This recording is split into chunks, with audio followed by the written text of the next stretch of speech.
Hi guys, magkabulang gabi din naman para sa ating lahat. Siyempre, alam ko maraming mga Pilipino ang nagulat. Siyempre, hindi ko alam ko marami ng mga nagkakalat ngayon sa Facebook. Hindi natin alam kung fake news ba o alba. Pero ito talaga, tunay talaga to. Nakakagulat din, hindi ko alam kung napahiya ba talaga dito si House Speaker Martin Romualdez dahil nga may isang OFW sa ibang bansa na tila tinawag siya. Tapos pagkatawag sa kanya, hindi inaakala, makikita mo talaga sa itsura ni House Speaker Romualdez yung nakatawa siya pero parang napahiya siya, parang na-open siya doon sa ginawa ng isang OFW.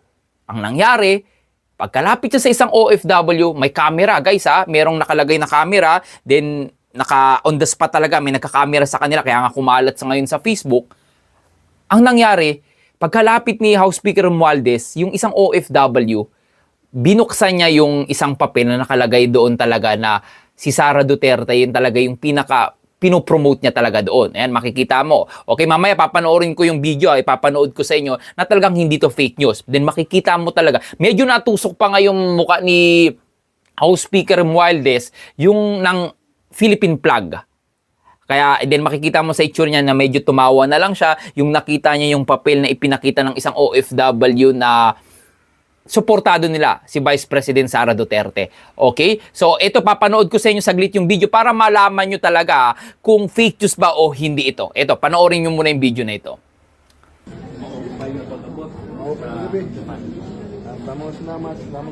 Support Inday Sara.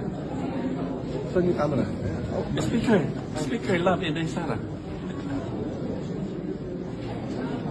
Thank you po sir sa pagsuporta kay BP Sara. Marami pong salamat sa At thank you po sa pag-api mo kay Eric. Maraming salamat. Mali po 'yun. Nga salamat ha. Damo nga salamat. Okay, yan. Siyempre, napanood na natin, mga kababayan natin. Okay, alam naman natin na talagang most talaga ng mga OFW at mga Pilipino sa ibang bansa, katulad na lang nung nagkaroon ng eleksyon nitong nakaraan na talagang mga maka-Duterte talaga ang mga OFW. Hindi natin sinasabi lahat, pero I think 80%, let's say 80% or 70% ng mga bumoto nitong mga nakaraang eleksyon nakuha talaga ng mga Duterte. Kaya kung mapapansin nyo, pag pupunta kayo sa ibang bansa ang mga Duterte, maraming sumasalubong talaga ng mga OFW. Kaya hindi na talaga nakakapagtaka kung bakit talaga nangyari yung ganitong video na ito na kumakalat ngayon sa Facebook na talagang nilakasan ng loob ng isang OFW yung sarili niya. Ayan OFW, katapat niya na yung House Speaker, Romualdez. Tinawag niya.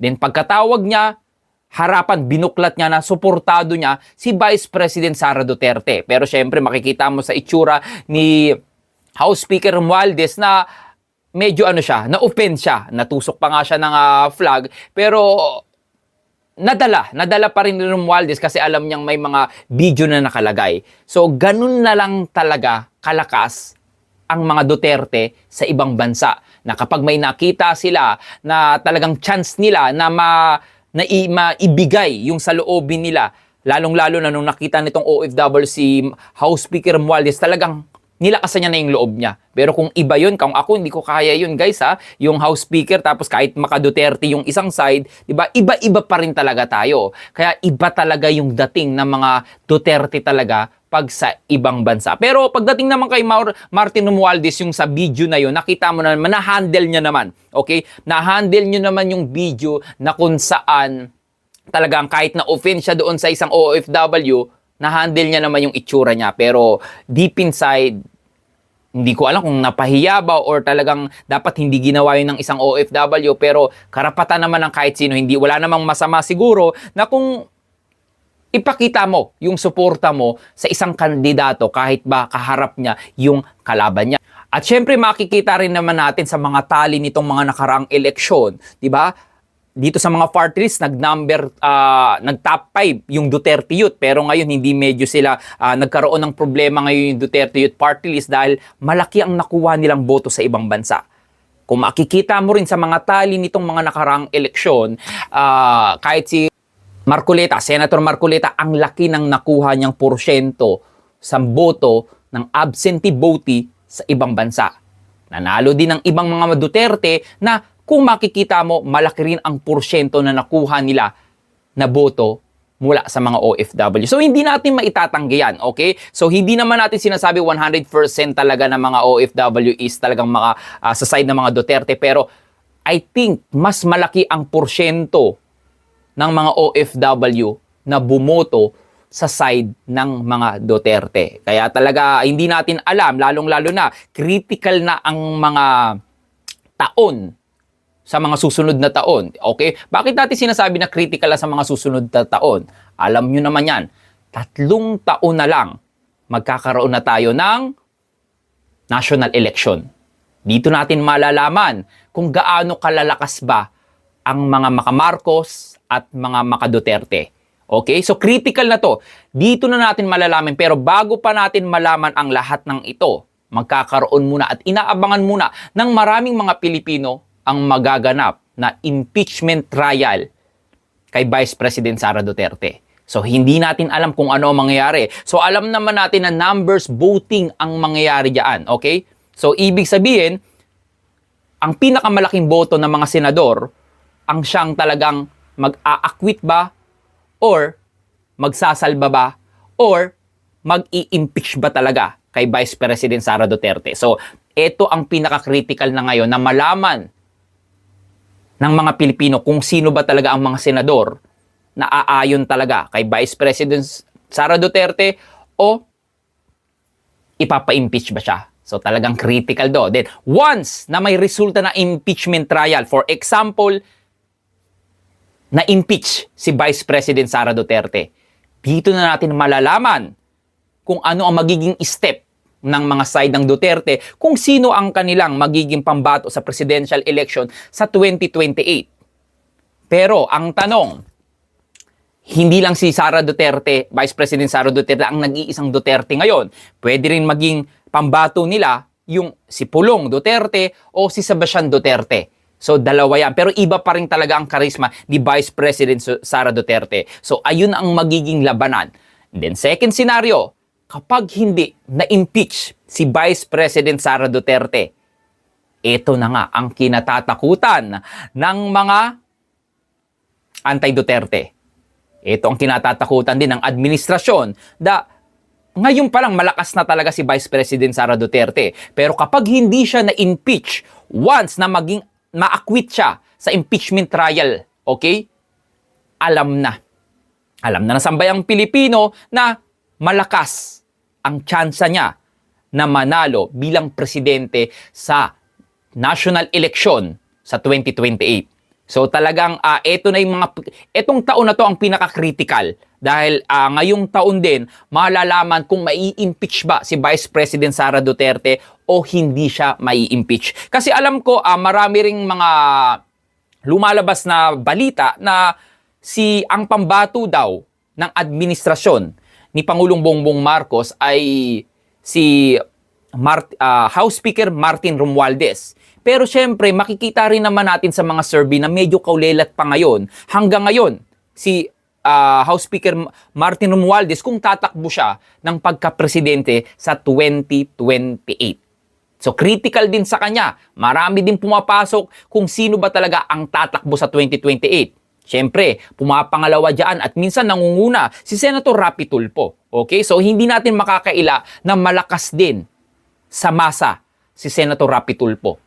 Minsan, na-number 1 siya, minsan nagna-number 2. So, silang dalawa ang nagkakarerahan sa mga survey ni Vice President Sara Duterte and Senator Rapi Tulfo. Okay? So, ngayon naman sa kasalukuyan, pumapasok na yung mga ibang pangalan sa mga pambato kung sino ba ang magiging presidential candidate sa paparating na 2028. Yan na rin pumapasok si Senator Riza Hontiveros and minsan, di ba, kahit mayor na ngayon ng sa Bicol si dating Vice President Leni Robredo ay pinapasok na rin siya sa survey. Pumapasok pa rin siya sa survey. So, ang dami ng mga pangalan ang nai-involve ngayon sa mga survey pagdating sa presidential pero hindi makakaila na malakas talaga ang hatak ni Vice President Sara Duterte sa masa ngayon and lalong-lalo na sa mga OFW. So, ito ang pinaghahandaan ngayon dito sa politika. Kasi ngayon pa lang,